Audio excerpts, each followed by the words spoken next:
Our world is made up of patterns and sequences. They're all around us. Day becomes night. Animals travel across the earth in ever-changing formations. Landscapes are constantly altering. One of the reasons mathematics began was because we needed to find a way of making sense of these natural patterns. The most basic concepts of maths, space and quantity, are hardwired into our brains. Even animals have a sense of distance and number, assessing when their pack is outnumbered and whether to fight or fly, calculating whether their prey is within striking distance. Understanding maths is the difference between life and death. But it was man who took these basic concepts and started to build upon these foundations. At some point, humans started to spot patterns, to make connections, to count, and to order the world around them. And with this, a whole new mathematical universe began to emerge.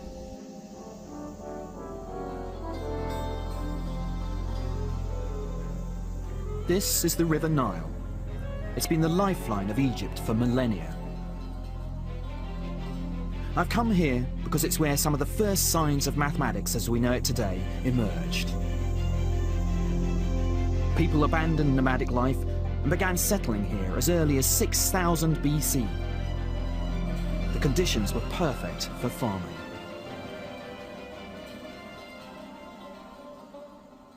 The most important event for Egyptian agriculture each year was the flooding of the Nile. So this was used as a marker to start each new year. Egyptians did record what was going on over periods of time. So in order to establish a calendar like this, you need to count how many days, for example, happened in between lunar phases, or how many days happened in between two floodings of the Nile.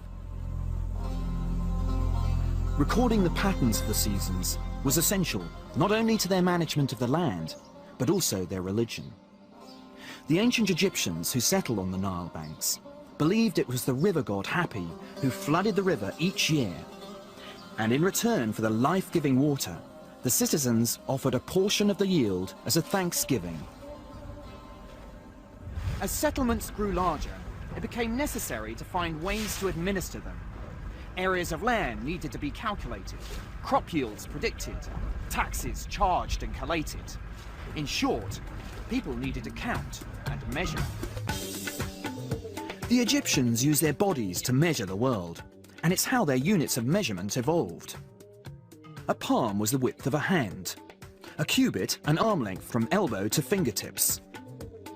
Land cubits, strips of land measuring a cubit by 100, were used by the pharaoh's surveyors to calculate areas. There's a very strong link between bureaucracy and the development of mathematics in ancient Egypt. And we can see this link right from the beginning, from the invention of the number system, throughout Egyptian history, really. For the Old Kingdom, the only evidence we have are metrological systems, that is, measurements for areas, for length. This points to a bureaucratic need to develop such things. It was vital to know the area of a farmer's land, so he could be taxed accordingly. Or if the Nile robbed him of part of his land, so he could request a rebate. It meant that the pharaoh's surveyors were often calculating the area of irregular parcels of land.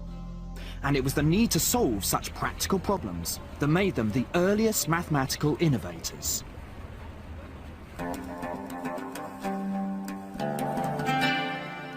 The Egyptians needed some way to record the results of their calculations. Amongst all the hieroglyphs that cover the tourist souvenirs scattered around the city of Cairo, I was on the hunt for those that recorded some of the first numbers in history. They were difficult to track down. But I did find them in the end. The Egyptians were using a decimal system, motivated by the 10 fingers on our hands. The sign for 1 was a stroke, 10 a heel bone, 100 a coil of rope, and 1,000 a lotus plant. Yeah, how much is this t-shirt? 25. 25. Yes. So that would be 2 knee bends and 5 strokes. Yes. So you're not going to charge me anything up here? Here, 1 million. 1 million? Oh my God. No. Is this 1 million? 1 million. Yeah, that's pretty big. The hieroglyphs are beautiful, but the Egyptian number system was fundamentally flawed. They had no concept of a place value. So one stroke could only represent 1 unit, not 100 or 1,000. Although you can write 1,000,000 with just 1 character, rather than the 7 that we use, if you want to write 1,000,000 minus 1, then the poor old Egyptian scribe has got to write 9 strokes, 9 heel bones, 9 coils of rope, and so on, a total of 54 characters. Despite the drawback of this number system, the Egyptians were brilliant problem solvers. We know this because of the few records that have survived. The Egyptian scribes used sheets of papyrus to record their mathematical discoveries. This delicate material made from reeds decayed over time, and many secrets perished with it. But there's one revealing document that has survived. The Rhind mathematical papyrus is the most important document we have today for Egyptian mathematics.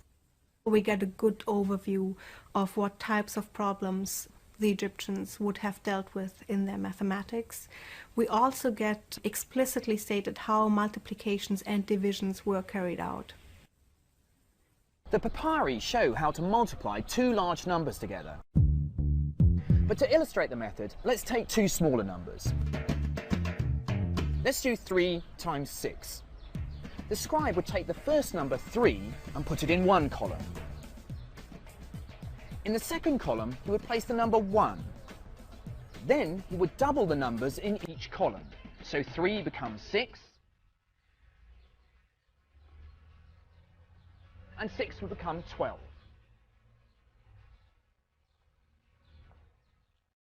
And then in the second column, 1 would become 2, and 2 becomes 4. Now here's the really clever bit.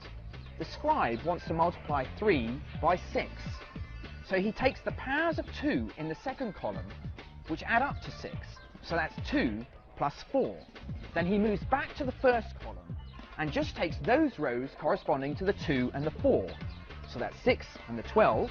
He adds those together to get the answer of 18.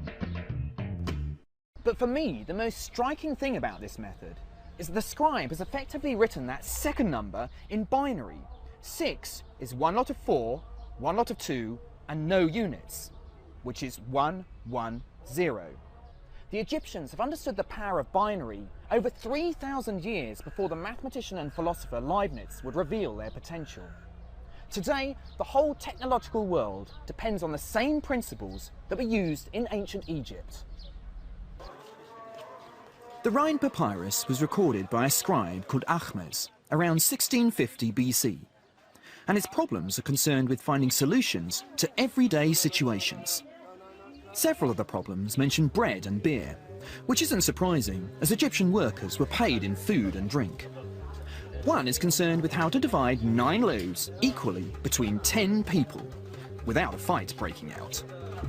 I've got 9 loaves of bread here. I'm going to take 5 of them and cut them into halves.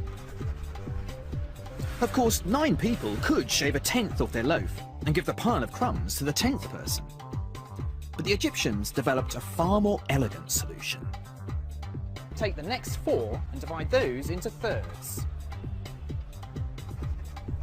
But 2 of the thirds I'm now going to cut into fifths, so each piece will be 1/15. Each person then gets 1/2 and 1/3 and 1/15. It's through such seemingly practical problems that we start to see a more abstract mathematics developing. Suddenly new numbers are on the scene, fractions, and it isn't too long before the Egyptians are exploring the mathematics of these numbers. Fractions are clearly of practical importance to anyone dividing quantities for trade in the market.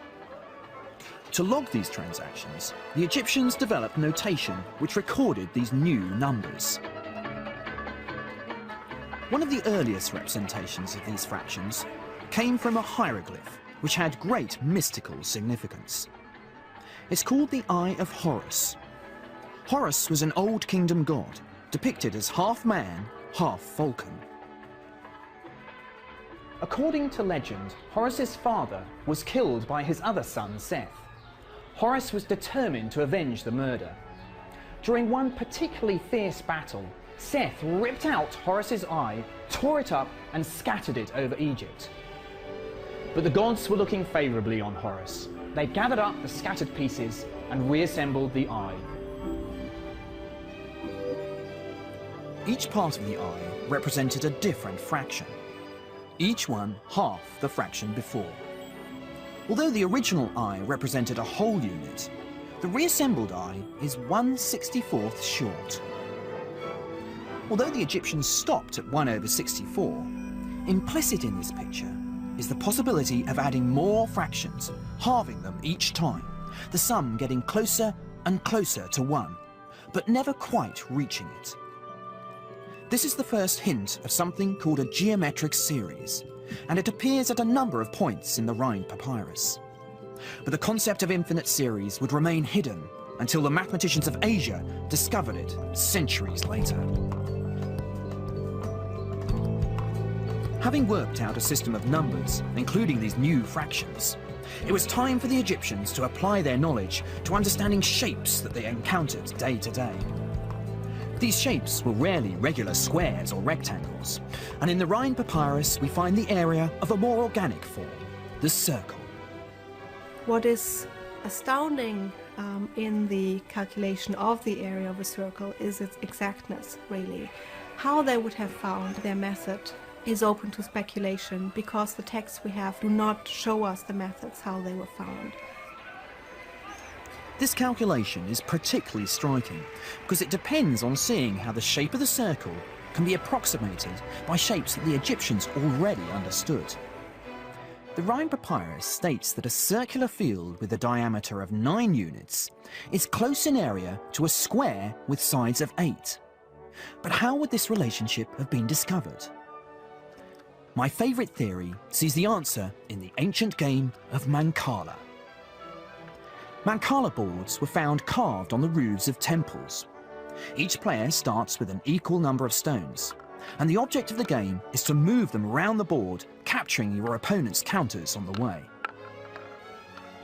As the players sat around waiting to make their next move, perhaps one of them realised that sometimes the balls fill the circular holes of the Mancala board in a rather nice way. He might have gone on to experiment with trying to make larger circles.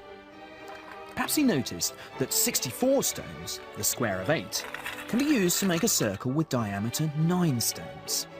By rearranging the stones, the circle has been approximated by a square. And because the area of a circle is pi times the radius squared, the Egyptian calculation gives us the first accurate value for pi. The area of the circle is 64. Divide this by the radius squared, in this case 4.5 squared, and you get a value for pi. So 64 divided by 4.5 squared is 3.16, just a little under 2/100ths away from its true value. But the really brilliant thing is the Egyptians are using these smaller shapes to capture the larger shape.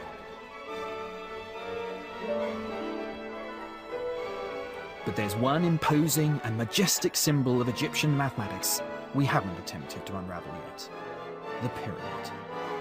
I've seen so many pictures that I couldn't believe I'd be impressed by them. But meeting them face to face, you understand why they're called one of the 7 wonders of the ancient world. They're simply breathtaking. And how much more impressive they must have been in their day, when the sides were as smooth as glass, reflecting the desert sun. To me, it looks like there might be mirror pyramids hiding underneath the desert, which will complete these shapes to make perfectly symmetrical octahedrons. Sometimes, in the shimmer of the desert heat, you can almost see these shapes. It's the hint of symmetry hidden inside these shapes that makes them so impressive for a mathematician. The pyramids are just a little short to create these perfect shapes. But some have suggested that another important mathematical concept might be hidden inside the proportions of the Great Pyramid: the golden ratio. Two lengths are in the golden ratio if the relationship of the longest to the shortest is the same as the sum of the two to the longest side. Such a ratio has been associated with the perfect proportions one finds all over the natural world, as well as in the work of artists, architects, and designers for millennia.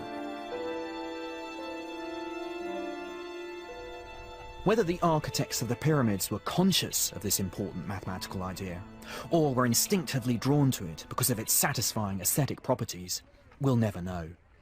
For me, the most impressive thing about the pyramids is the mathematical brilliance that went into making them, including the first inkling of one of the great theorems of the ancient world, Pythagoras' theorem. In order to get perfect right-angled corners on their buildings and pyramids, the Egyptians would have used a rope with knots tied in it. At some point, the Egyptians realised that if they took a triangle with sides marked with 3 knots, 4 knots and 5 knots, it guaranteed them a perfect right angle. This is because 3 squared plus 4 squared is equal to 5 squared. So we've got a perfect Pythagorean triangle. In fact, any triangle whose sides satisfy this relationship will give me a 90-degree angle. But I'm pretty sure that the Egyptians hadn't got this sweeping generalisation of their 3-4-5 triangle. We would not expect to find a general proof because this is not the style of Egyptian mathematics. Every problem was solved using concrete numbers, and then if a verification would be carried out at the end, it would use the result and these concrete given numbers. There's no general proof within the Egyptian mathematical texts. It would be some 2,000 years before the Greeks and Pythagoras would prove that all right-angled triangles shared certain properties. This wasn't the only mathematical idea that the Egyptians would anticipate. In a 4,000-year-old document called the Moscow Papyrus, we find a formula for the volume of a pyramid with its peak sliced off, which shows the first hint of calculus at work. For a culture like Egypt that is famous for its pyramids, you would expect problems like this to have been a regular feature within their mathematical texts. The calculation of the volume of a truncated pyramid is one of the most advanced bits, according to our modern standards of mathematics, that we have from ancient Egypt. The architects and engineers would certainly have wanted such a formula to calculate the amount of materials required to build it. But it's a mark of the sophistication of Egyptian mathematics that they were able to produce such a beautiful method.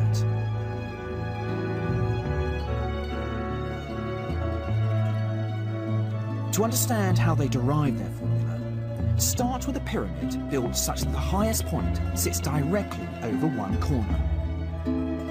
3 of these can be put together to make a rectangular box. So the volume of the skewed pyramid is 1/3 the volume of the box. That is, the height times the length times the width divided by 3. Now comes an argument which shows the very first hints of the calculus at work, thousands of years before Gottfried Leibniz and Isaac Newton would come up with the theory. Suppose you could cut the pyramid into slices. You could then slide the layers across to make the more symmetrical pyramid you see in Giza. However, the volume of the pyramid has not changed, despite the rearrangement of the layers. So the same formula works. The Egyptians were amazing innovators, and their ability to generate new mathematics was staggering. For me, they revealed the power of geometry and numbers, and made the first moves towards some of the exciting mathematical discoveries to come. But there was another civilization that had mathematics to rival that of Egypt, and we know much more about their achievements.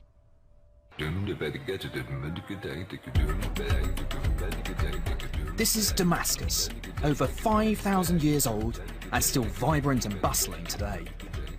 It used to be the most important point on the trade routes linking old Mesopotamia with Egypt. The Babylonians controlled much of modern-day Iraq, Iran and Syria from 1800 BC. In order to expand and run their empire, they became masters of managing and manipulating numbers. We have law codes, for instance, that tell us about the way society is ordered. Now, the people we know most about are the scribes, the professionally literate and numerate people who kept the records for the wealthy families and for the temples and palaces. Scribe schools existed from around 2500 BC. Aspiring scribes were sent there as children and learned how to read, write and work with numbers. Scribe records were kept on clay tablets, which allowed the Babylonians to manage and advance their empire. However, many of the tablets we have today aren't official documents, but children's exercises. It's these unlikely relics that give us a rare insight into how the Babylonians approached mathematics. So this is a geometrical textbook from about the 18th century BC, and I hope you can see that there are lots of pictures on it, and underneath each picture is a text that sets a problem about the picture. So, for instance, this one here says, I drew a square 60 units long, and inside it I drew 4 circles. What are their areas? So this little tablet here was written 1,000 years at least later than the tablet here, but it has a very interesting relationship to it.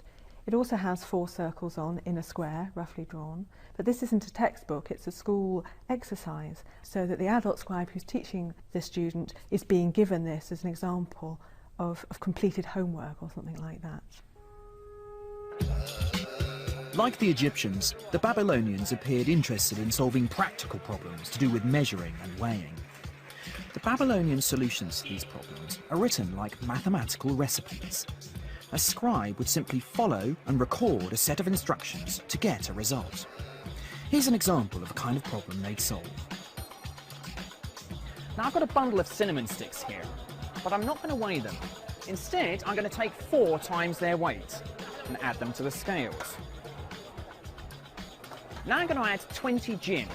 Jinn was the ancient Babylonian measure of weight. I'm going to take half of everything here and add it again. So that's 2 bundles and 10 jinn. Now everything on this side is equal to 1 manna. 1 manna was 60 jinn. And here we have one of the first mathematical equations in history. Everything on this side is equal to 1 manna. But how much does the bundle of cinnamon sticks weigh? Without any algebraic language, they were able to manipulate the quantities to be able to prove that the cinnamon sticks weighed 5 jinn. In my mind, it's this kind of problem which gives mathematics a bit of a bad name. You can blame those ancient Babylonians for all those tortuous problems you had at school. But the ancient Babylonian scribes excelled at this kind of problem. Intriguingly, they weren't using powers of 10 like the Egyptians. They were using powers of 60. The Babylonians invented their number system, like the Egyptians, by using their fingers. But instead of counting through the 10 fingers on their hand, Babylonians found a much more intriguing way to count body parts. They used the 12 knuckles on one hand and the 5 fingers on the other to be able to count 12 times 5, i.e. 60 different numbers. So for example, this number would have been 2 lots of 12, 24, and then 1, 2, 3, 4, 5 to make 29. But the number 60 had another powerful property. It can be perfectly divided in a multitude of ways. Here are 60 beans. I can arrange them in 2 rows of 30. 3 rows of 20. 4 rows of 15, 5 rows of 12, or 6 rows of 10. The divisibility of 60 makes it a perfect base in which to do arithmetic. The base 60 system was so successful, we still use elements of it today. Every time we want to tell the time, we recognise units of 60, 60 seconds in a minute, 60 minutes in an hour. But the most important feature of the Babylonians' number system was that it recognised place value.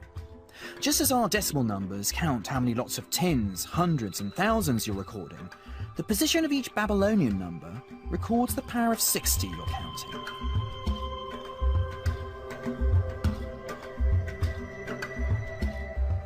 instead of inventing new symbols for bigger and bigger numbers, they would write 111. So this number would be 3,661. The catalyst for this discovery was the Babylonians' desire to chart the course of the night sky.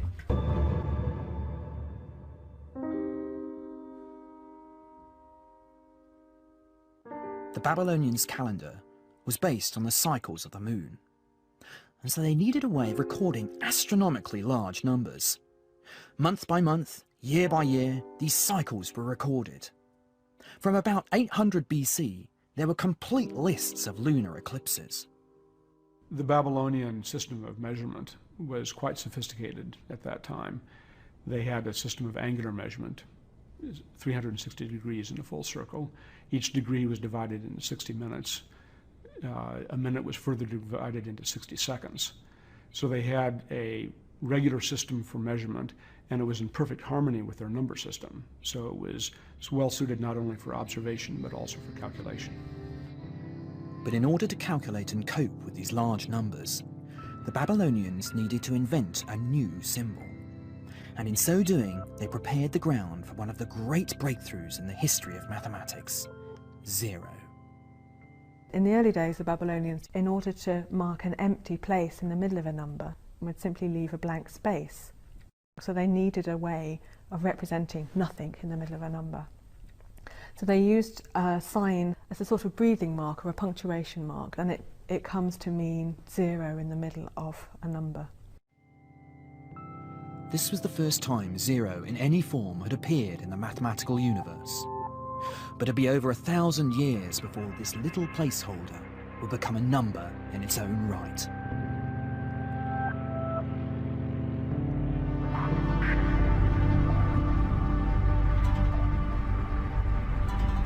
Having established such a sophisticated system of numbers, they harnessed it to tame the arid and inhospitable land that ran through Mesopotamia.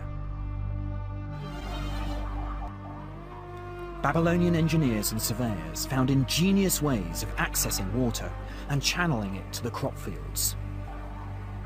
Yet again, they used mathematics to come up with solutions.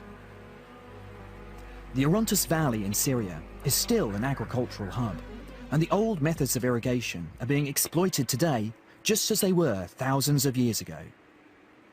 Many of the problems in Babylonian mathematics are concerned with measuring land, and it's here we see for the first time the use of quadratic equations, one of the greatest legacies of Babylonian mathematics.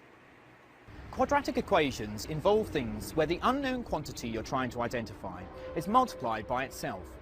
We call this squaring because it gives the area of a square. And it's in the context of calculating the area of land that these quadratic equations naturally arise.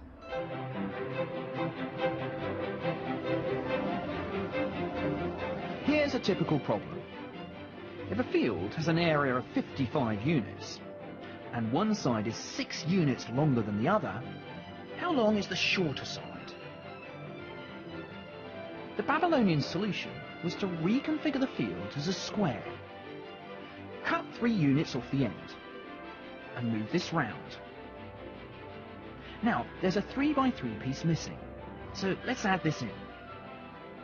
The area of the field has increased by 9 units. This makes the new area 64, so the size of the square are 8 units. The problem solver knows that they've added 3 to this side, so the original length must be 5. It may not look like it, but this is one of the first quadratic equations in history. In modern mathematics, I would use the symbolic language of algebra to solve this problem. The amazing feat of the Babylonians is that they were using these geometric games to find the value, without any recourse to symbols or formulas. The Babylonians were enjoying problem solving for its own sake. They were falling in love with mathematics.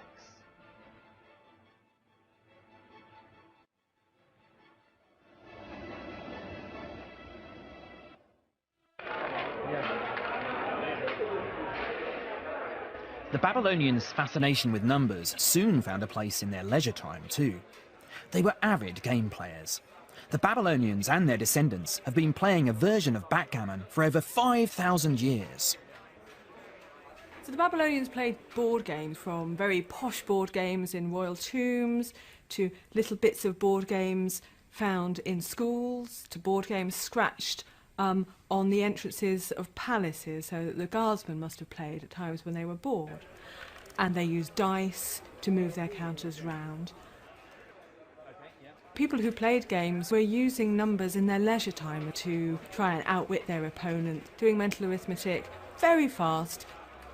And so they were calculating in their leisure time without even thinking about it as being mathematical hard work. Now's my chance. I hadn't played backgammon for ages, but I reckon my maths would be good enough to give me a fighting chance. So 6, and I need to move something, so... But it wasn't as easy as I thought. Okay. What the hell is that? Yeah, this is... 1, this is 2. Now you are in trouble. So I can't move anything, can I? I can't move these anyway. You cannot move these. You're gonna I just play got to... all Oh, that. gosh. Exactly. There you go. You seem to be... 3 and 4. So Just like the ancient Babylonians, my opponents were masters of tactical mathematics. Yeah. Put it there. here you All go. right, good game. The Babylonians are recognized as one of the first cultures to use symmetrical mathematical shapes to make dice.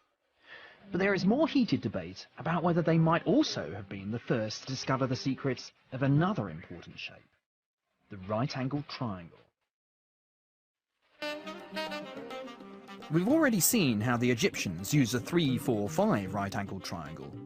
But what the Babylonians knew about this shape, and others like it, is much more sophisticated.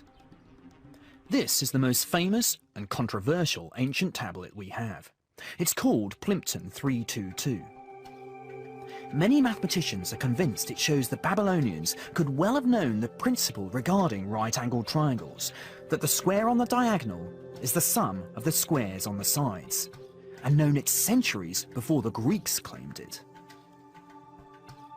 This is a copy of the arguably most famous Babylonian tablet, which is Plimpton 322. And these numbers here reflect the width or height of a triangle, this being the diagonal. The other side would be over here, and the square of this column plus the square of the number in this column equals the square of the diagonal. They are arranged in an order of steadily decreasing angle on a very uniform basis, showing that somebody had a lot of understanding of how the numbers fit together.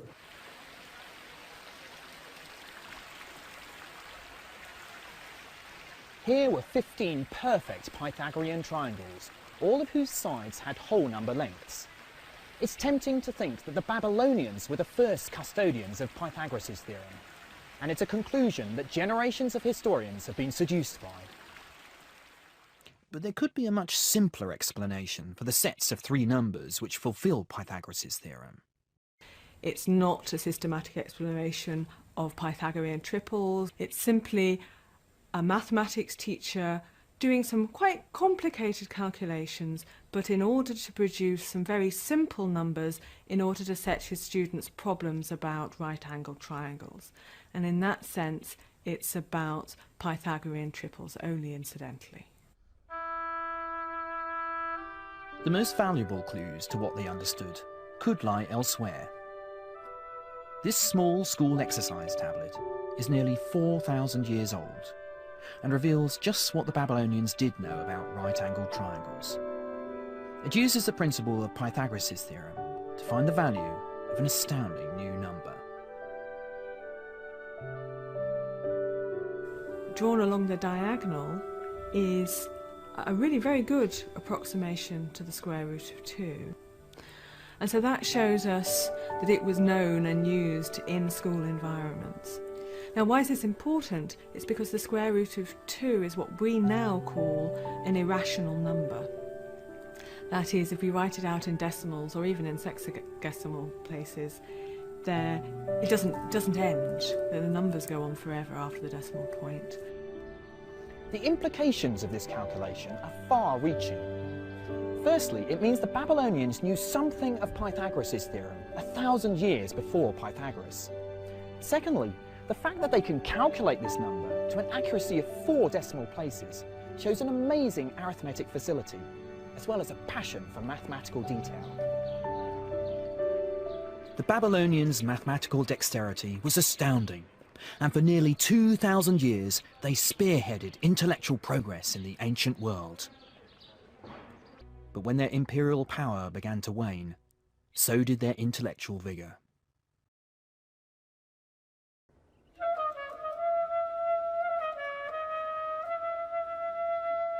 By 330 BC, the Greeks had advanced their imperial reach into old Mesopotamia.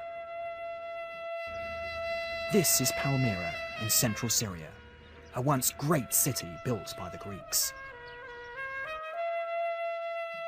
The mathematical expertise needed to build structures with such geometric perfection is impressive.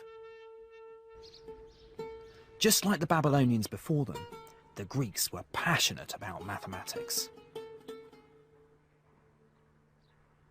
The Greeks were clever colonists. They took the best from the civilizations they invaded to advance their own power and influence. But they were soon making contributions themselves. In my opinion, their greatest innovation was to do with a shift in the mind. What they initiated would influence humanity for centuries. They gave us the power of proof. Somehow they decided that they had to have a deductive system for their mathematics. And the typical deductive system was to begin with certain axioms which you assume are true. It's as if you assume a certain theorem is true without proving it.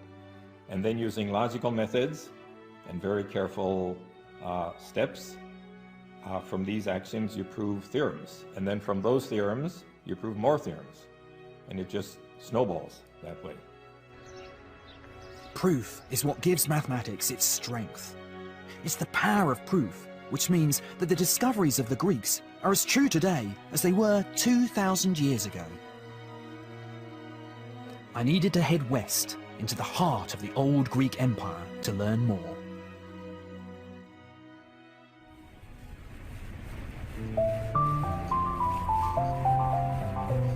For me, Greek mathematics has always been heroic and romantic.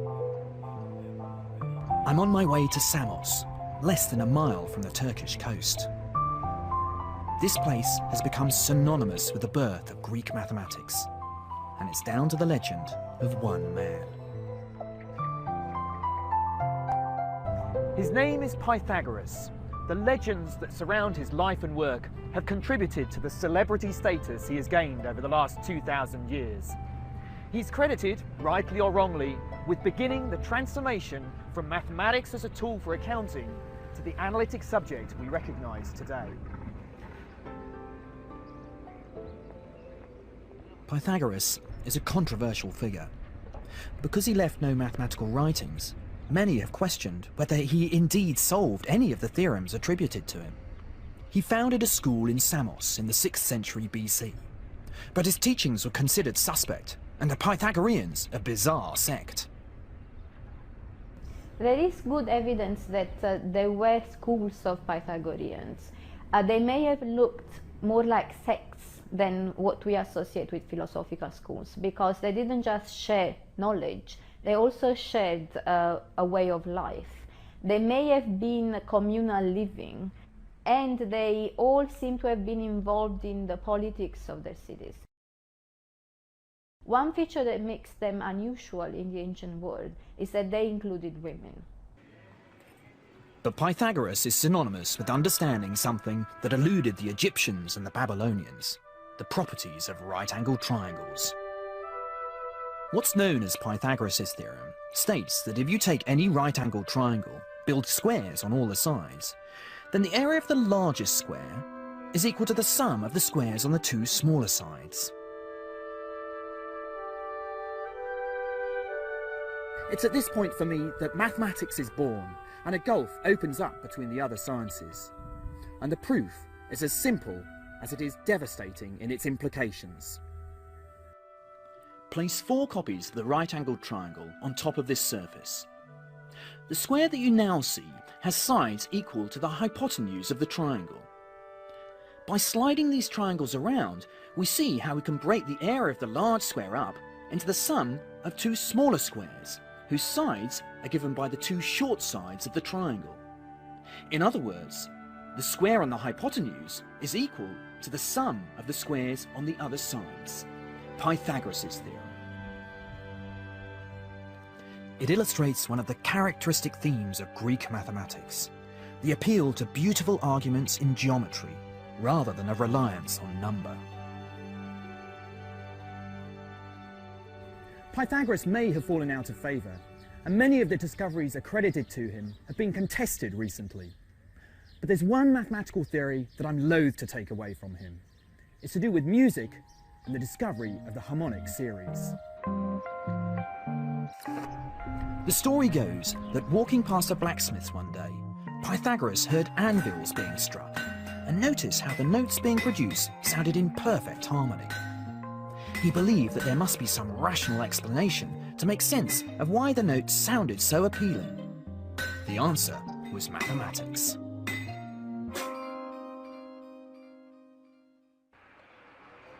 Experimenting with a stringed instrument, Pythagoras discovered that the intervals between harmonious musical notes were always represented as whole number ratios. And here's how he might have constructed his theory. First, play a note on the open string. Next, take half the length. The note almost sounds the same as the first note. In fact, it's an octave higher, but the relationship is so strong we give these notes the same name. Now, take a third the length. We get another note which sounds harmonious next to the first two.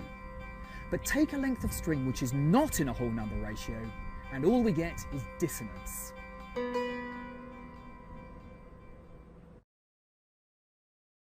According to legend, Pythagoras was so excited by this discovery that he concluded the whole universe was built from numbers. But he and his followers were in for a rather unsettling challenge to their worldview.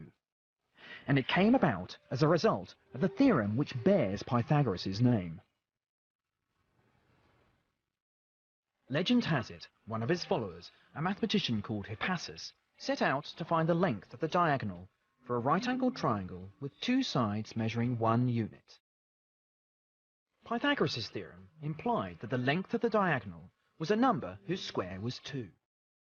The Pythagoreans assumed that the answer would be a fraction. But when Hippasus tried to express it in this way, no matter how he tried, he couldn't capture it. Eventually, he realized his mistake. It was the assumption that the value was a fraction at all which was wrong. The value of the square root of 2 was the number that the Babylonians etched into the Yale tablet. However, they didn't recognize the special character of this number, but Hippasus did. It was an irrational number. The discovery of this new number, and others like it, is akin to an explorer discovering a new continent, or a naturalist finding a new species. But these irrational numbers didn't fit the Pythagorean worldview. Later Greek commentators tell the story of how Pythagoras swore his sect to secrecy, but Hippasus let slip the discovery and was promptly drowned for his attempts to broadcast their research. But these mathematical discoveries could not be easily suppressed. Schools of philosophy and science started to flourish all over Greece, building on these foundations. The most famous of these was the Academy. Plato founded this school in Athens in 387 BC. Although we think of him today as a philosopher, he was one of mathematics' most important patrons. Plato was enraptured by the Pythagorean worldview and considered mathematics the bedrock of knowledge. Some people would say that Plato is possibly the most influential figure for our perception of Greek mathematics. He argued that mathematics is an important form of knowledge and does have a connection with reality. So by knowing mathematics, we'll know more about reality. In his dialogue Timaeus, Plato proposes the thesis that geometry is the key to unlocking the secrets of the universe. a view still held by scientists today. Indeed, the importance Plato attached to geometry is encapsulated in the sign that was mounted above the Academy: "Let no one ignorant of geometry enter here." Plato proposed that the universe could be crystallized into 5 regular symmetrical shapes. These shapes, which we now call the Platonic solids, were composed of regular polygons assembled to create 3-dimensional symmetrical objects. The tetrahedron represented fire. The icosahedron, made from 20 triangles, represented water. The stable cube was earth. The 8-faced octahedron was air. And the 5th Platonic solid, the dodecahedron, made out of 12 pentagons, was reserved for the shape which captured Plato's view of the universe. Plato's theory would have a size and continue to inspire mathematicians and astronomers for over 1,500 years. In addition to the breakthroughs made in the Academy, mathematical triumphs were also emerging from the edge of the Greek Empire, and owed as much to the mathematical heritage of the Egyptians as the Greeks.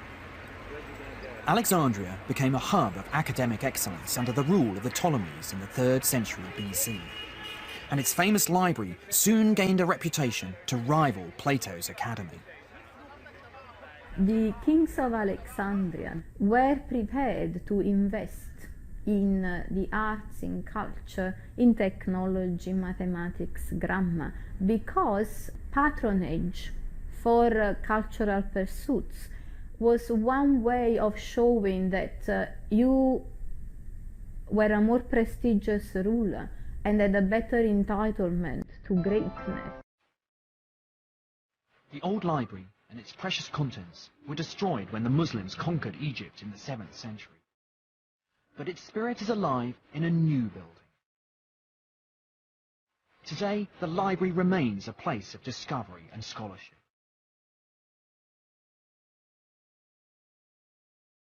Mathematicians and philosophers flocked to Alexandria, driven by their thirst for knowledge and the pursuit of excellence. The patrons of the library were the first professional scientists, individuals who were paid for their devotion to research. But of all those early pioneers, my hero is the enigmatic Greek mathematician Euclid. We know very little about Euclid's life, but his greatest achievements were as a chronicler of mathematics. Around 300 BC, he wrote the most important textbook of all time, the Elements. In the Elements, we find the culmination of the mathematical revolution which had taken place in Greece. It's built on a series of mathematical assumptions called axioms. For example, a line can be drawn between any 2 points. From these axioms, logical deductions are made and mathematical theorems established. The Elements contains formulas for calculating the volumes of cones and cylinders, proofs about geometric series, perfect numbers and primes. The climax of the Elements is a proof that there are only 5 Platonic solids. For me, this last theorem captures the power of mathematics. It's one thing to build 5 symmetrical solids, quite another to come up with a watertight, logical argument for why there can't be a 6th. The Elements unfolds like a wonderful, logical mystery novel. But this is a story which transcends time. Scientific theories get knocked down from one generation to the next. But the theorems in the Elements are as true today as they were 2,000 years ago. When you stop and think about it, it's really amazing that it's the same theorems that we teach. We may teach them in a slightly different way, or we may organize them differently, but it's Euclidean geometry that is still valid, and even in higher mathematics. When you go to higher dimensional spaces, you're still using Euclidean geometry. Alexandria must have been an inspiring place for the ancient scholars, and Euclid's fame would have attracted even more eager young intellectuals to the Egyptian port. One mathematician who particularly enjoyed the intellectual environment in Alexandria was Archimedes. He would become a mathematical visionary. The best Greek mathematicians, they were always pushing the limits, pushing the envelope. So Archimedes did what he could with polygons, with solids. He then moved on to centers of gravity, or he then moved on to the spiral. This instinct to try and mathematize everything is something that I see as a legacy. One of Archimedes' specialities was weapons of mass destruction. They were used against the Romans when they invaded his home of Syracuse in 212 BC. He also designed mirrors which harnessed the power of the sun to set the Roman ships on fire. But to Archimedes, these endeavours were mere amusements in geometry. He had loftier ambitions. Archimedes was enraptured by pure mathematics and believed in studying mathematics for its own sake, and not for the ignoble trade of engineering or the sordid quest for profit. One of his finest investigations into pure mathematics was to produce formulas to calculate the areas of regular shapes. Archimedes' method was to capture new shapes by using shapes he already understood. So, for example, to calculate the area of a circle, he would enclose it inside a triangle. And then by doubling the number of sides on the triangle, the enclosing shape would get closer and closer to the circle. Indeed, we sometimes call a circle a polygon with an infinite number of sides.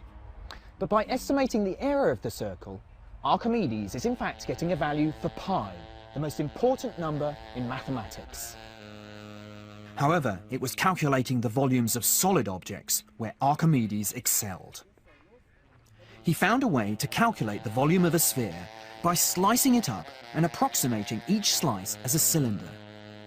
He then added up the volumes of the slices to get an approximate value for the sphere. But his act of genius was to see what happens if you make the slices thinner and thinner. In the limit, the approximation becomes an exact calculation.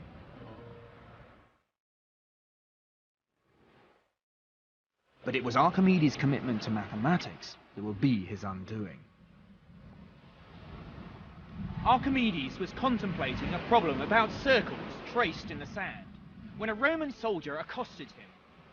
Archimedes was so engrossed in his problem that he insisted he be allowed to finish his theorem. But the Roman soldier was not interested in Archimedes' problem and killed him on the spot. Even in death, Archimedes' devotion to mathematics was unwavering.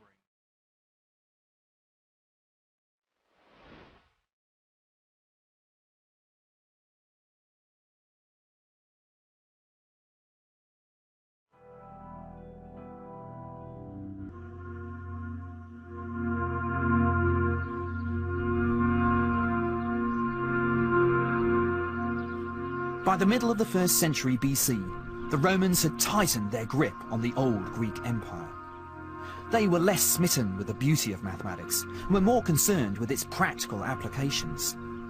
This pragmatic attitude signalled the beginning of the end for the great library of Alexandria. But one mathematician was determined to keep the legacy of the Greeks alive.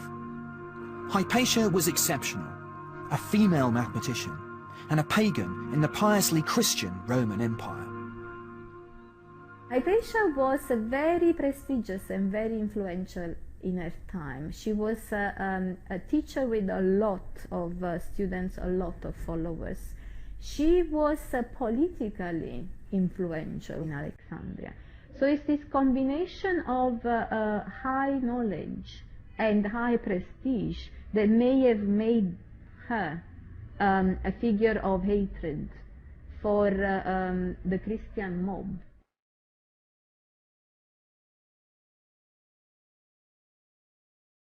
One morning during Lent, Hypatia was dragged off her chariot by a zealous Christian mob and taken to a church.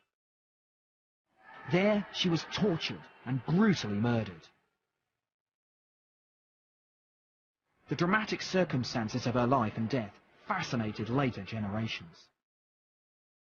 Sadly, her cult status eclipsed her mathematical achievements. She was in fact a brilliant teacher and theorist, and her death dealt a final blow to the Greek mathematical heritage of Alexandria.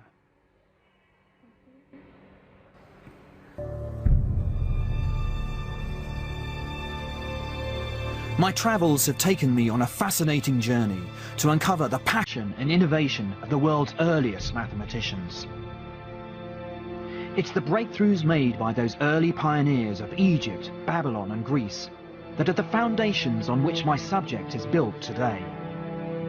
But this is just the beginning of my mathematical odyssey. The next leg of my journey lies east in the depths of Asia, where mathematicians scaled even greater heights in pursuit of knowledge. With this new era came a new language of algebra and numbers, better suited to telling the next chapter in the story of maths. You can learn more about the story of maths with the Open University at open2.net. You can learn more about the story of maths with the Open University at open2.net. What we call a decimal place value system, and it's very similar to the one we use today. We too use numbers from 1 to 9, and we use their position to indicate whether it's units, tens, hundreds or thousands. But the power of these rods is that it makes calculations very quick. In fact, the way the ancient Chinese did their calculations is very similar to the way we learn today in school.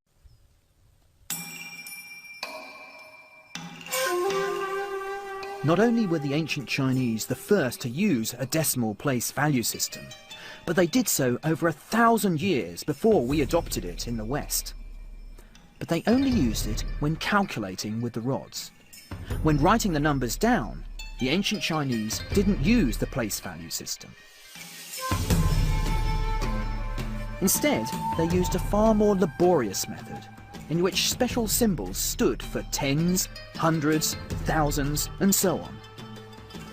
So the number 924 will be written out as 9 hundreds, 2 tens, and 4. Not quite so efficient.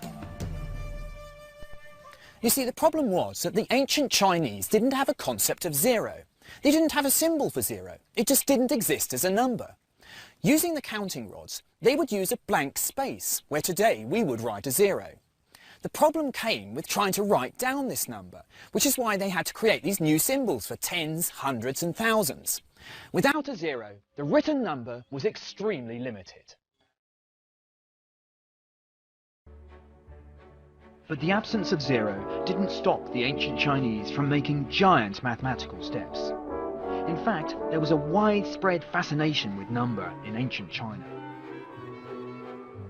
According to legend, the first sovereign of China, the Yellow Emperor, had one of his deities create mathematics in 2800 BC, believing that number held cosmic significance. And to this day, the Chinese still believe in the mystical power of numbers. Odd numbers are seen as male, even numbers female. The number 4 is to be avoided at all costs. The number 8 brings good fortune. And the ancient Chinese were drawn to patterns in numbers, developing their own rather early version of Sudoku. It was called the Magic Square. Legend has it that thousands of years ago, Emperor Yu was visited by a sacred turtle that came out of the depths of the Yellow River. On its back were numbers arranged into a magic square, a little like this.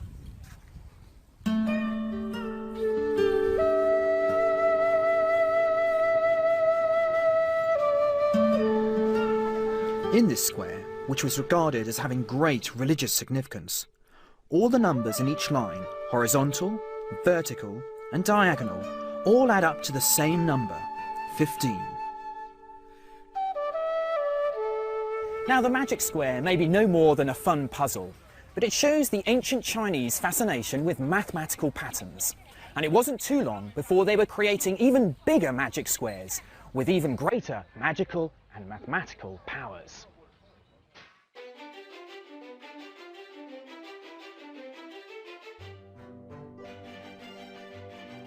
But mathematics also played a vital role in the running of the emperor's court. The calendar and the movement of the planets were of the utmost importance to the emperor, influencing all his decisions, even down to the way his day was planned.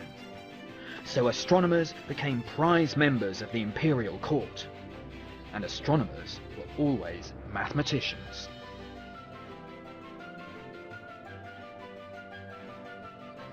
Everything in the emperor's life was governed by the calendar, and he ran his affairs with mathematical precision. The emperor even got his mathematical advisors to come up with a system to help him sleep his way through the vast number of women he had in his harem. Never one to miss a trick, the mathematical advisors decided to base the harem on a mathematical idea called a geometric progression. Maths has never had such a fun purpose. Legend has it that in the space of 15 nights, the emperor had to sleep with 121 women.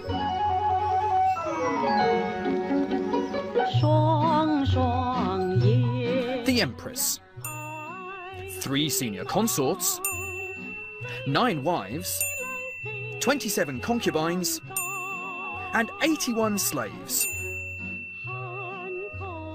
The mathematicians would soon have realised that this was a geometric progression, a series of numbers in which you get from one number to the next by multiplying by the same number each time, in this case 3. Each group of women is 3 times as large as the previous group. So the mathematicians could quickly draw up a rota to ensure that in the space of 15 nights, the emperor slept with every woman in the harem. The first night was reserved for the empress.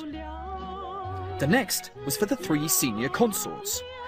The 9 wives came next, and then the 27 concubines were chosen in rotation, 9 each night.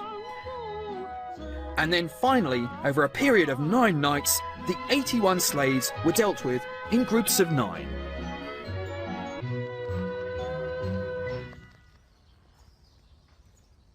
Being the emperor certainly required stamina, a bit like being a mathematician. But the object is clear: to procure the best possible imperial succession. The rota ensured that the emperor slept with the ladies of highest rank closest to the full moon, when their yin, their female force, would be at its highest and be able to match his yang, or male force.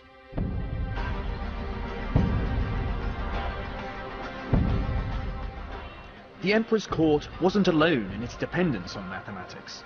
It was central to the running of the state. Ancient China was a vast and growing empire with a strict legal code, widespread taxation, and a standardized system of weights, measures, and money. The empire needed a highly trained civil service, competent in mathematics. And to educate these civil servants was a mathematical textbook, probably written in around 200 BC, the 9 chapters. The book is a compilation of 246 problems in practical areas such as trade, payment of wages, and taxes. And at the heart of these problems lies one of the central themes of mathematics: how to solve equations. Equations are a little bit like cryptic crosswords. You're given a certain amount of information about some unknown numbers, and from that information you've got to deduce what the unknown numbers are.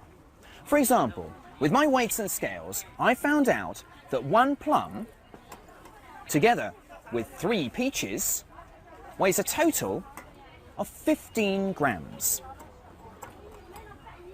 But 2 plums, together with 1 peach, weighs a total of 10 grams. From this information, I can deduce what a single plum weighs and a single peach weighs, and this is how I do it. If I take the first set of scales, 1 plum and 3 peaches weighing 15 grams, and double it, I get 2 plums and 6 peaches weighing 30 grams. If I take this and subtract from it the second set of scales, that's 2 plums and a peach weighing 10 grams, I'm left with an interesting result: no plums. Having eliminated the plums, I've discovered that 5 peaches weighs 20 grams. So, a single peach weighs 4 grams. And from this, I can deduce that the plum weighs 3 grams. The ancient Chinese went on to apply similar methods to larger and larger numbers of unknowns, using it to solve increasingly complicated equations. What's extraordinary is that this particular system of solving equations didn't appear in the West until the beginning of the 19th century. In 1809, while analysing a rock called Pallas in the asteroid belt, Carl Friedrich Gauss, who would become known as the Prince of Mathematics, rediscovered this method, which had been formulated in ancient China centuries earlier. Once again, ancient China streets ahead of Europe. But the Chinese were to go on to solve even more complicated equations, involving far larger numbers. In what's become known as the Chinese remainder theorem, the Chinese came up with a new kind of problem. In this, we know the number that's left when the unknown number in the equation is divided by a given number, say 3, 5 or 7. Of course, this is a fairly abstract mathematical problem, but the ancient Chinese still managed to couch it in practical terms. So, a woman in the market has a tray of eggs, but she doesn't know how many eggs she's got. What she does know is that if she arranges them in threes, she has 1 egg left over. If she arranges them in fives, she gets 2 eggs left over. But if she arranged them in rows of 7, she found she had 3 eggs left over. The ancient Chinese found a systematic way to calculate that the smallest number of eggs she could have had in the tray is 52. But the more amazing thing is that you can capture such a large number like 52 by using these small numbers like 3, 5 and 7. This way of looking at numbers would become a dominant theme in mathematics over the last 2 centuries.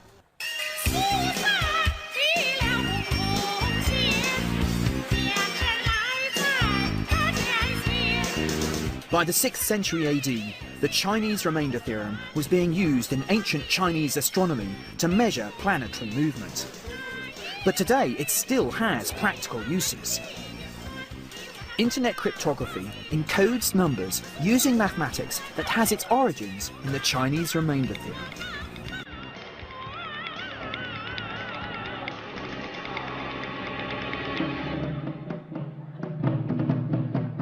By the 13th century, mathematics was a long-established part of the curriculum, with over 30 mathematics schools scattered across the country. The golden age of Chinese maths had arrived. And its most important mathematician was called Qin Ju Shao. Legend has it that Qin Ju Shao was something of a scoundrel. He was a fantastically corrupt imperial administrator who crisscrossed China, lurching from one post to another. Repeatedly sacked for embezzling government money, he poisoned anyone who got in his way. Qin Ju Shao was reputedly described as violent as a tiger or a wolf, and as poisonous as a scorpion or a viper.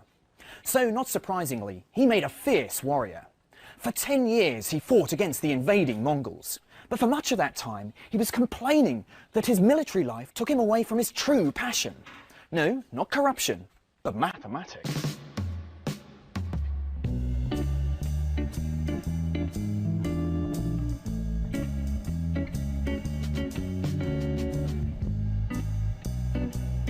Qin started trying to solve equations that grew out of trying to measure the world around us. Quadratic equations involve numbers that are squared, or to the power of 2, say 5 times 5. The ancient Mesopotamians had already realized that these equations were perfect for measuring flat, 2-dimensional shapes, like Tiananmen Square. But Qin was interested in more complicated equations, cubic equations. These involve numbers which are cubed, or to the power of 3, say 5 times 5 times 5. And they were perfect for capturing 3-dimensional shapes, like Chairman Mao's mausoleum. Qin found a way of solving cubic equations, and this is how it worked. Say Qin wants to know the exact dimensions of Chairman Mao's mausoleum. He knows the volume of the building and the relationships between the dimensions. In order to get his answer, Qin uses what he knows to produce a cubic equation. He then makes an educated guess at the dimensions. Although he's captured a good proportion of the mausoleum, there are still bits left over. Qin takes these bits and creates a new cubic equation. He can now refine his first guess by trying to find a solution to this new cubic equation, and so on.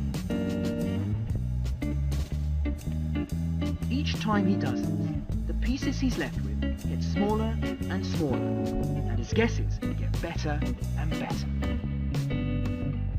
What's striking is that Qin's method for solving equations wasn't discovered in the West until the 17th century, when Isaac Newton came up with his own, very similar approximation method. The power of this technique is that it can be applied to even more complicated equations.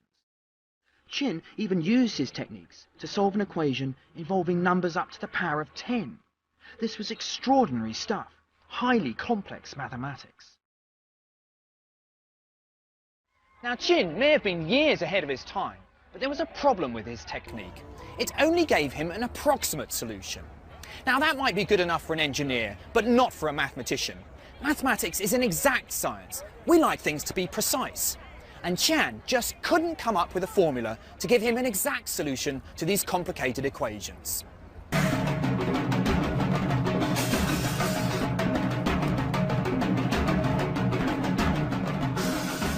China had made great mathematical leaps, but the next great mathematical breakthroughs were to happen in a country lying to the southwest of China. A country that had a rich mathematical tradition that would change the face of maths forever.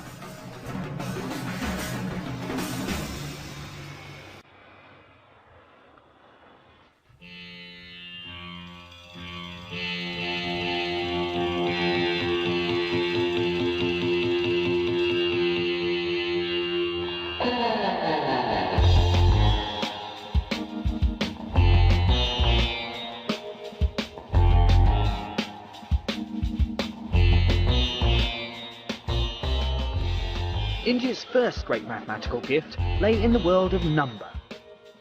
Like the Chinese, the Indians had discovered the mathematical benefits of the decimal place value system and were using it by the middle of the 3rd century AD. It's been suggested that the Indians learnt the system from Chinese merchants travelling through India with their counting books.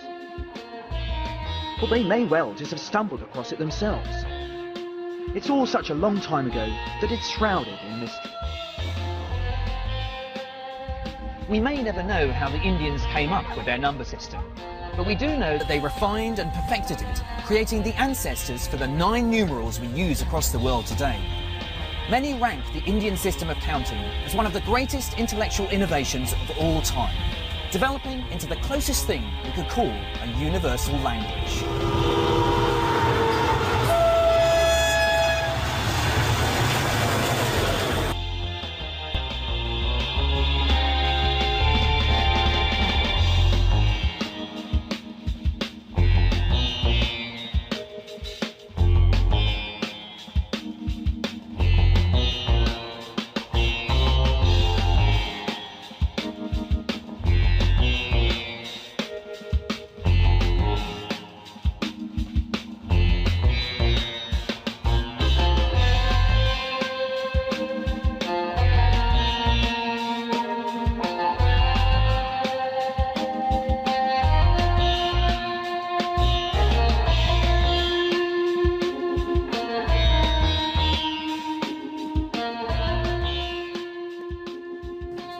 True holy sites of the mathematical world.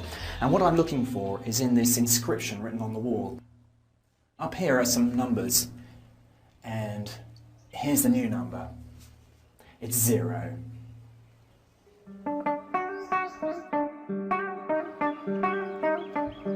It's astonishing to think that before the Indians invented it, there was no number 0. To the ancient Greeks, it simply hadn't existed. To the Egyptians, Mesopotamians, and as we've seen, the Chinese, 0 had been in use, but as a placeholder, an empty space to show a 0 inside a number. The Indians transformed 0 from a mere placeholder into a number that made sense in its own right, a number for calculation, for investigation. This brilliant conceptual leap would revolutionise mathematics. Now, with just 10 digits, 0 to 9, it was suddenly possible to capture astronomically large numbers in an incredibly efficient way. But why did the Indians make this imaginative leap? Well, we'll never know for sure, but it's possible that the idea and symbol that the Indians used for 0 came from calculations they did with stones in the sand. When stones were removed from the calculation, a small round hole was left in its place, representing the movement from something to nothing. But perhaps there's also a cultural reason for the invention of 0.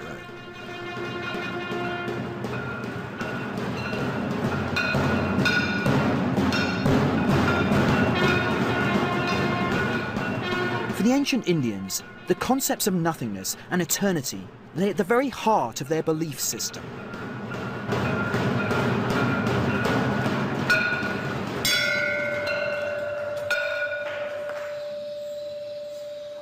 In the religions of India, the universe was born out of nothingness, and nothingness is the ultimate goal of humanity. So it's perhaps not surprising that a culture that so enthusiastically embraced the void should be happy with the notion of 0. The Indians even used the word for the philosophical idea of the void, shunya, to represent the new mathematical term 0.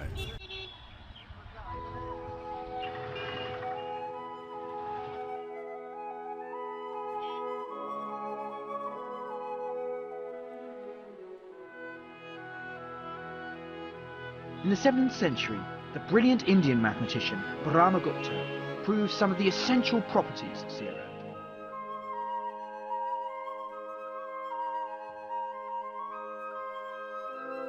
Brahmagupta's rules about calculating with 0 are taught in schools all over the world to this day. 1 plus 0 equals 1. 1 minus 0 equals 1. 1 times 0 is equal to 0.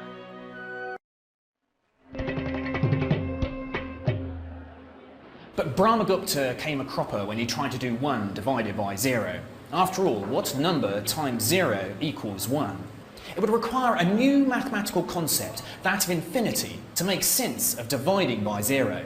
And the breakthrough was made by a 12th century Indian mathematician called Bhaskara II. And it works like this. If I take a fruit and I divide it into halves, I get 2 pieces.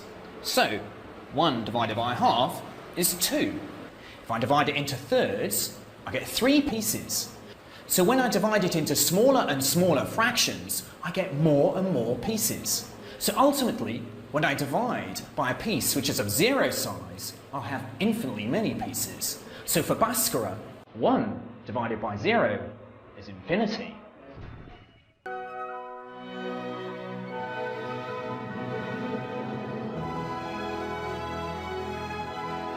But the Indians were to go further in their calculations with 0. For example, if you take 3 from 3 and get 0, what happens when you take 4 from 3? It looks like you have nothing. But the Indians recognised that this was a new sort of number, negative numbers. The Indians called them debts, because they were perfect for solving equations like, if I have 3 batches of material and take 4 away, how many have I left? This may seem odd and impractical, but that was the beauty of Indian mathematics. Their ability to come up with negative numbers and 0 was because they thought of numbers as abstract entities. They weren't just for counting and measuring pieces of cloth. They had a life of their own, floating free of the real world. This led to an explosion of mathematical ideas.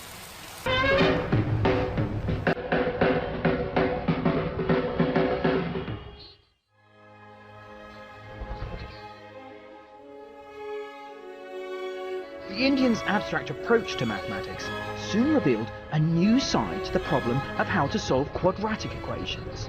That is, equations including numbers to the power of 2. Brahmagupta's understanding of negative numbers allowed him to see that quadratic equations always have 2 solutions, one of which could be negative. Brahmagupta went even further, solving quadratic equations with 2 unknowns, a question which wouldn't be considered in the West until 1657, when the French mathematician Fermat challenged his colleagues with the same problem. Little did he know that they'd been beaten to a solution by Brahmagupta 1,000 years earlier.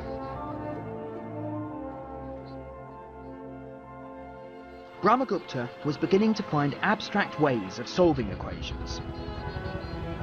But astonishingly, he was also developing a new mathematical language to express that abstraction.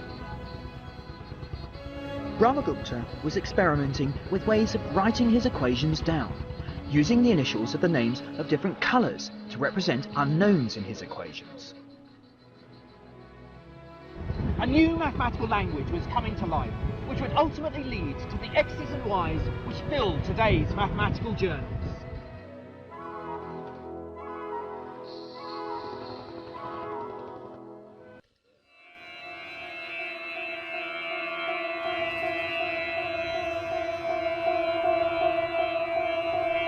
But it wasn't just new notation that was being developed. Indian mathematicians were responsible for making fundamental new discoveries in the theory of trigonometry. The power of trigonometry is that it acts like a dictionary, translating geometry into numbers and back. Although first developed by the ancient Greeks, it was in the hands of the Indian mathematicians that the subject truly flourished. At its heart lies the study of right-angled triangles. In trigonometry, you can use this angle here to find the ratios of the opposite side to the longest side. There's a function called the sine function, which when you input the angle, outputs the ratio. So for example, in this triangle, the angle is about 30 degrees. So the output of the sine function is a ratio of 1 to 2, telling me that this side is half the length of the longest side. The sine function enables you to calculate distances when you're not able to make an accurate measurement. To this day, it's used in architecture and engineering. The Indians used it to survey the land around them, navigate the seas, and ultimately chart the depths of space itself. It was central to the work of observatories like this one in Delhi, where astronomers would study the stars. The Indian astronomers could use trigonometry to work out the relative distance between the Earth and the Moon and the Earth and the Sun. You can only make the calculation when the Moon is half full, because that's when it's directly opposite the Sun. So the Sun, Moon and Earth create a right-angled triangle. Now the Indians could measure that the angle between the Sun and the observatory was 1/7 of a degree. The sine function of 1/7 of a degree gives me the ratio of 400 to 1. This means the Sun is 400 times further from the Earth than the Moon is. So using trigonometry, the Indian mathematicians could explore the solar system without ever having to leave the surface of the Earth.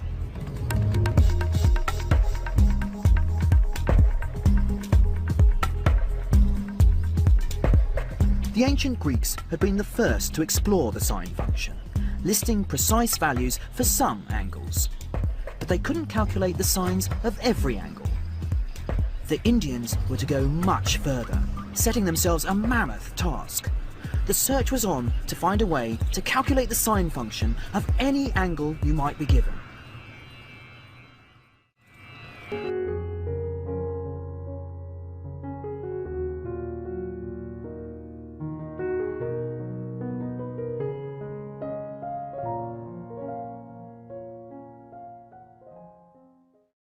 In the search for the sine function of every angle will be made here in Kerala in South India.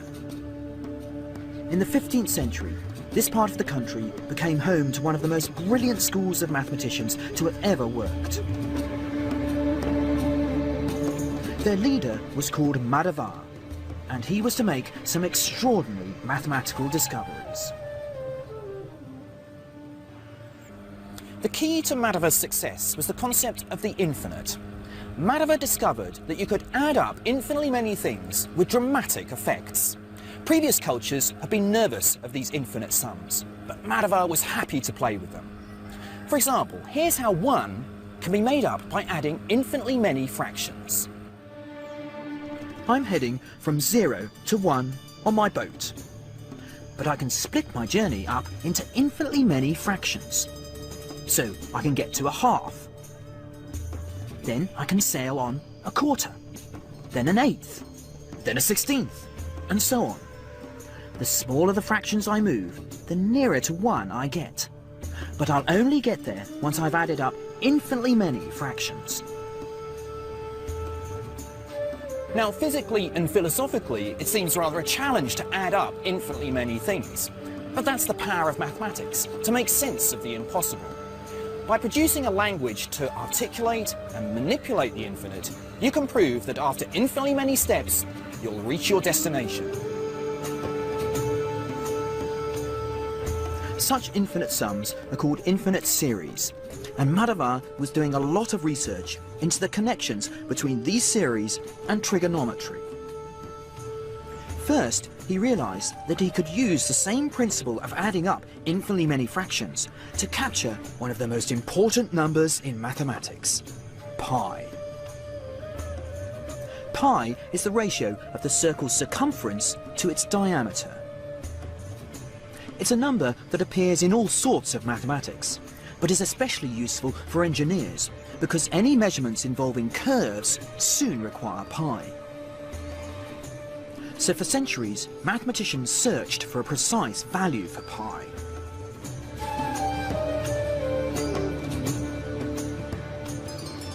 It was in 6th century India that the mathematician Aryabhata gave a very accurate approximation for pi, namely 3.1416. He went on to use this to make a measurement of the circumference of the Earth, and he got it as 24,835 miles, which amazingly is only 70 miles away from its true value.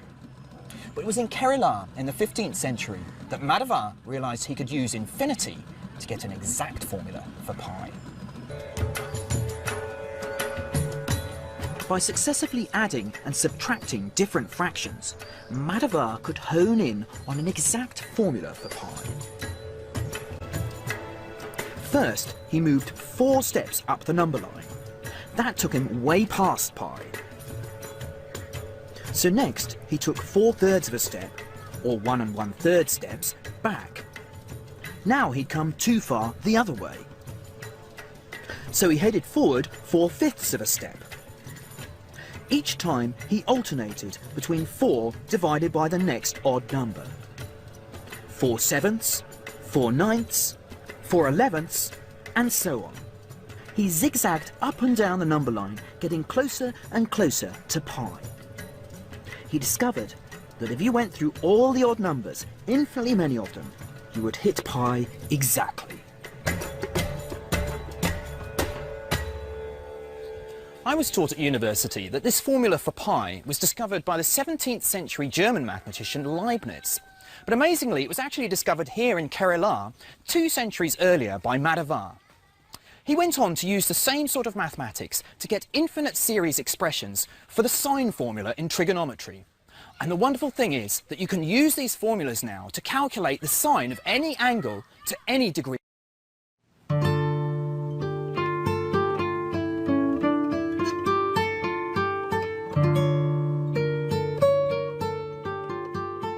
It seems incredible that the Indians made these discoveries centuries before Western mathematicians.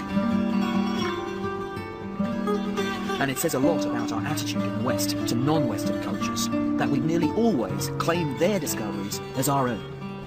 What is clear is the West has been very slow to give due credit to the major breakthroughs made in non-Western mathematics. Madhava wasn't the only mathematician to suffer this way. As the West came into contact more and more with the East during the 18th and 19th centuries, there was a widespread dismissal and denigration of the cultures they were colonising. The natives, it was assumed, couldn't have anything of intellectual worth to offer the West.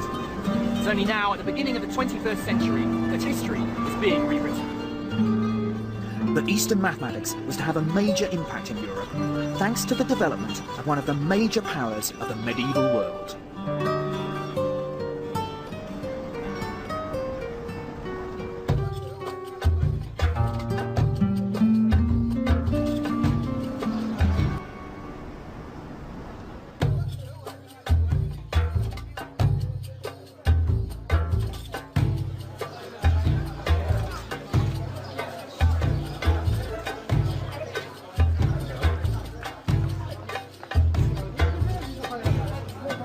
In the 7th century, a new empire began to spread across the Middle East.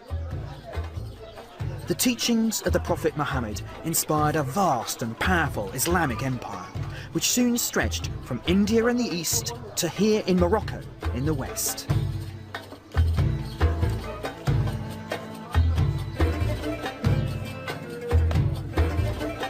And at the heart of this empire lay a vibrant intellectual culture.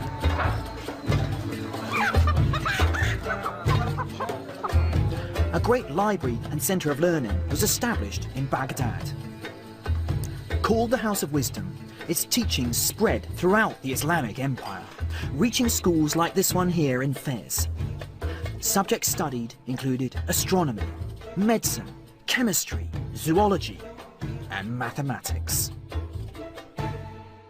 The Muslim scholars collected and translated many ancient texts, effectively saving them for posterity. In fact, without their intervention, we may never have known about the ancient cultures of Egypt, Babylon, Greece and India. But the scholars at the House of Wisdom weren't content simply with translating other people's mathematics. They wanted to create a mathematics of their own, to push the subject forward.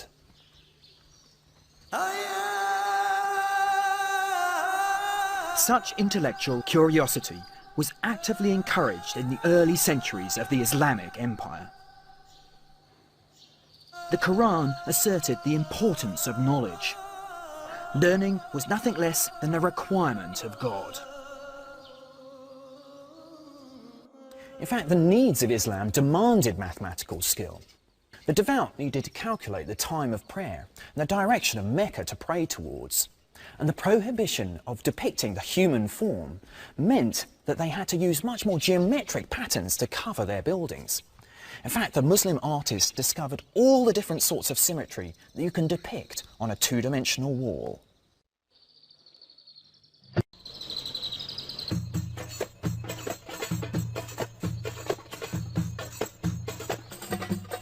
The director of the House of Wisdom in Baghdad was a Persian scholar called Muhammad al-Khwarizmi. Al-Khwarizmi was an exceptional mathematician who was responsible for introducing two key mathematical concepts to the West. Al-Khwarizmi recognized the incredible potential that the Hindu numerals had to revolutionize mathematics and science. His work explaining the power of these numbers to speed up calculations and do things effectively was so influential that it wasn't long before they were adopted as the numbers of choice amongst the mathematicians of the Islamic world. In fact, these numbers have now become known as the Hindu-Arabic numerals. These numbers, 1 to 9 and 0, are the ones we use today all over the world.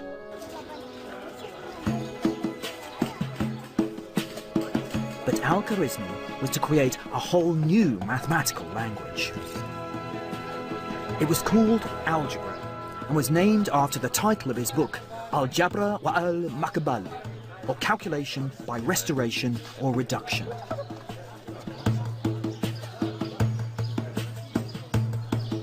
Algebra is the grammar that underlies the way that numbers work.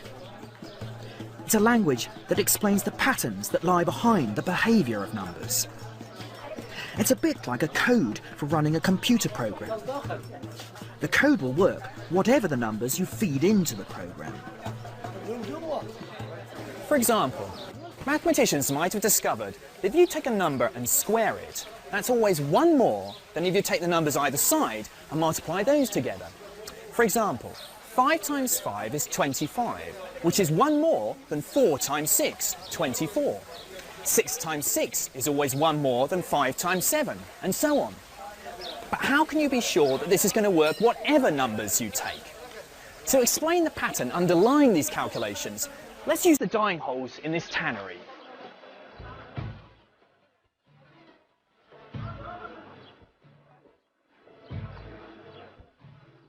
If we take a square of 25 holes running 5 by 5 and take 1 row of 5 away and add it to the bottom, we get 6 by 4 with 1 left over. But however many holes there are on the side of the square, we can always move 1 row of holes down in a similar way to be left with a rectangle of holes with 1 left over. Algebra was a huge breakthrough. Here was a new language to be able to analyse the way that numbers worked. Previously, the Indians and the Chinese had considered very specific problems. But Al-Khwarizmi went from the specific to the general. He developed systematic ways to be able to analyse problems so that the solutions would work whatever the numbers that you took. This language is the one that's used across the mathematical world today. Al-Khwarizmi's great breakthrough came when he applied algebra to quadratic equations, that is, equations including numbers to the power of 2. The ancient Mesopotamians had devised a cunning method to solve particular quadratic equations. But it was Al-Khwarizmi's abstract language of algebra that could finally express why this method always worked. This was a great conceptual leap, and would ultimately lead to a formula that could be used to solve any quadratic equation, whatever the numbers involved.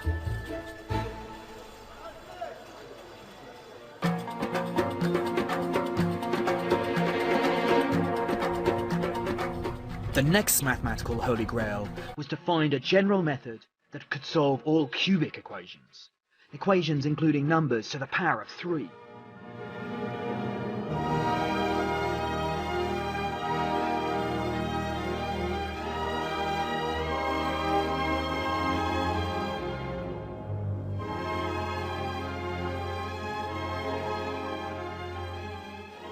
It was an 11th century Persian mathematician who took up the challenge of cracking the problem of the cubic.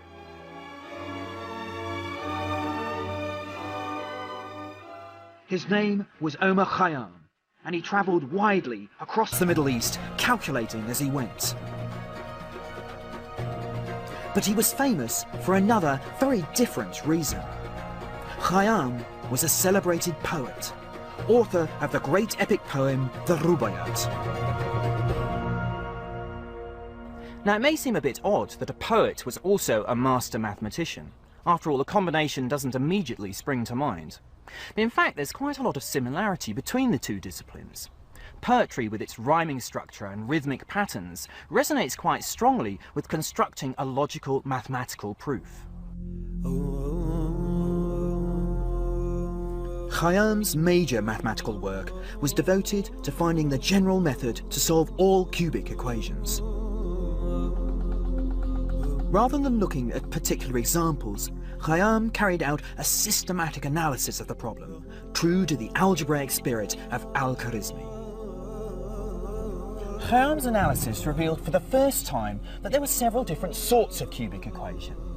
But what held him back is that he was still very influenced by the geometric heritage of the Greeks. He couldn't separate the algebra from the geometry. In fact, he wouldn't even consider equations in higher degrees, because they described geometric objects in more than 3 dimensions, something he regarded as impossible. Although the geometry allowed him to analyse these cubic equations to some extent, he still couldn't come up with a purely algebraic solution. It would be another 500 years before mathematicians could make the leap and find a general solution to the cubic equation. And that leap would finally be made in the West, in Italy.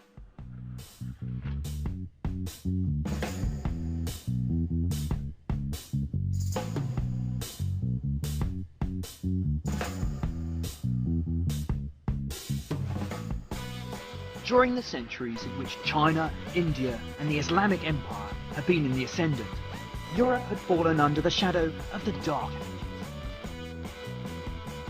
All intellectual life, including the study of mathematics, had stagnated.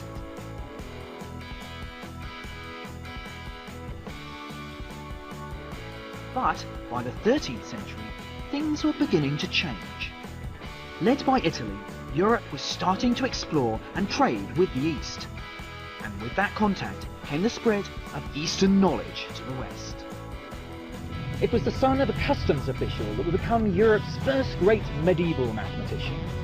As a child, he travelled around North Africa with his father, where he learnt about the developments of Arabic mathematics, and especially the benefits of the Hindu-Arabic numerals. When he got home to Italy, he wrote a book that would be hugely influential in the development of Western mathematics.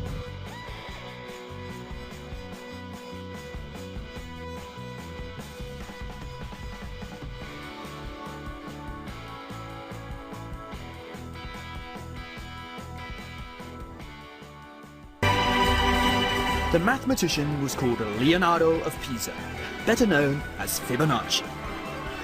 And in his Book of Calculating, Fibonacci promoted the new number system, demonstrating how simple it was compared to the Roman numerals that were in use across Europe.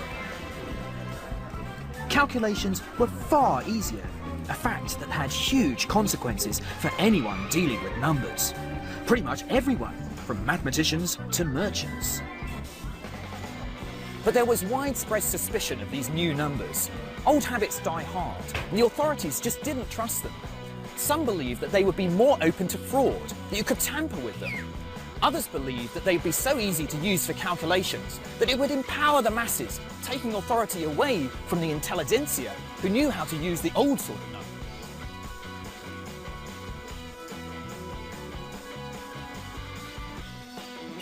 The city of Florence even banned them in 1299.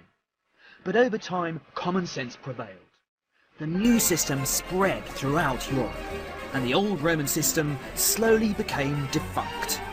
At last, the Hindu-Arabic numerals 0 to 9 had triumphed. Today, Fibonacci is best known for the discovery of some numbers now called the Fibonacci sequence. The numbers arose when he was trying to solve a riddle about the mating habit of rabbits. Suppose a farmer has a pair of rabbits. Now, rabbits take 2 months to reach maturity, and after that they give birth to another pair of rabbits each month. So the problem was how to determine how many pairs of rabbits there will be in any given month. Well, during the first month, you have 1 pair of rabbits. And since they haven't matured, they can't reproduce. During the second month, there's still only 1 pair. But at the beginning of the third month, the first pair reproduces for the first time, so there are 2 pairs of rabbits. At the beginning of the fourth month, the first pair reproduces again, but the second pair is not mature enough, so there are 3 pairs. In the 5th month, the first pair reproduces, and the second pair reproduces for the first time, but the third pair is still too young, so there are 5 pairs. The mating ritual continues, but what you soon realise is the number of pairs of rabbits you have in any given month is the sum of the pairs of rabbits you've had in each of the 2 previous months.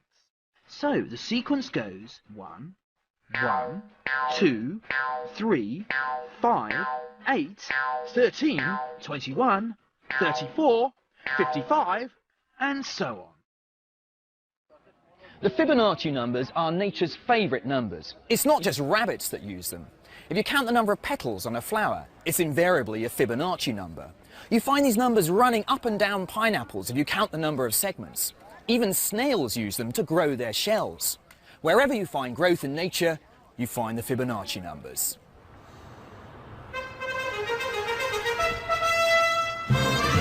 But the next major breakthrough in European mathematics wouldn't happen until the early 16th century. It would involve finding the general method that would solve all cubic equations. And it would happen here in the Italian city of Bologna. The University of Bologna was the crucible of European mathematical thought at the beginning of the 16th century. Pupils from all over Europe flocked here and developed a new form of spectator sport, the mathematical competition. Large audiences would gather to watch mathematicians challenge each other with numbers, a kind of intellectual fencing match. But even in this questioning atmosphere, it was believed that some problems were just unsolvable. It was generally assumed that finding a general method to solve all cubic equations was impossible. But one scholar was to prove everyone wrong. His name was Tartaglia, but he certainly didn't look the heroic architect of a new mathematics. At the age of 12, he'd been slashed across the face with a sabre by a rampaging French army. The result was a terrible facial scar and a devastating speech impediment.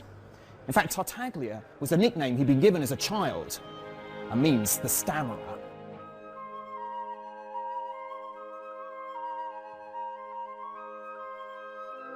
Shunned by his schoolmates, Tartaglia lost himself in mathematics.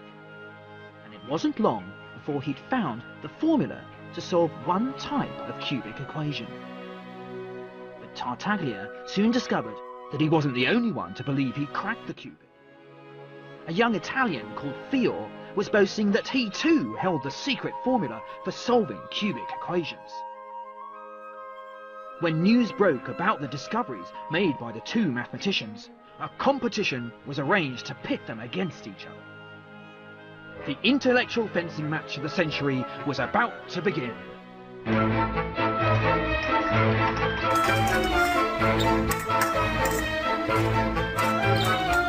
The trouble was that Tartaglia only knew how to solve one sort of cubic equation, and Fior was ready to challenge him with questions about a different sort. But just a few days before the contest, Tartaglia worked out how to solve this different sort, and with this new weapon in his arsenal, he thrashed his opponent, solving all the questions in under 2 hours. Tartaglia went on to find the formula to solve all types of cubic equations. News soon spread, and a mathematician in Milan called Cardano became so desperate to find the solution that he persuaded a reluctant Tartaglia to reveal the secret to him. But on one condition, that Cardano keep the secret and never publish. But Cardano couldn't resist discussing Tartaglia's solution with his brilliant student Ferrari. As Ferrari got to grips with Tartaglia's work, he realised that he could use it to solve the more complicated quartic equation, an amazing achievement. Cardano couldn't deny his student his just rewards, and he broke his vow of secrecy, publishing Tartaglia's work together with Ferrari's brilliant solution of the quartic. Poor Tartaglia never recovered and died penniless. And to this day, the formula that solves the cubic equation is known as Cardano's formula.